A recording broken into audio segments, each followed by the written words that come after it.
আমি স্বরাষ্ট্রমন্ত্রী আঙ্কেলের কাছে আসছি যে আমার বাবার যেই হত্যাকাণ্ড এটা যেন সঠিক বিচার আমি পাই, সঠিক বিচারটা যেন তারা আমাকে নিশ্চিত করে। আর হচ্ছে আপনারা ইতিমধ্যে দেখেছেন যে অনেকেই এই জিজ্ঞাসাবাদের জন্য অনেকে আটক করা হয়েছে। তো আমি সেটাই বলতে আসছি যে আমি গতকাল থেকেই শুনছি যে অনেক তদবির করা হচ্ছে, অনেক জায়গা থেকে তদবির করা হচ্ছে তাদেরকে যেন ছেড়ে দেওয়া হয়।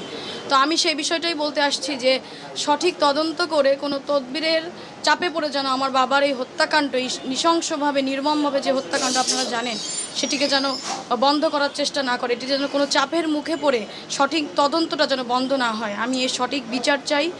আর আপনারা একটি কথা আমি আপনাদের কাছে বলতে চাই যে এই যে আপনারা জানেন যে গ্যাস বাবু যাকে আটক করেছে, তিনি কিন্তু আমার বাবার প্রতিপক্ষ নয়।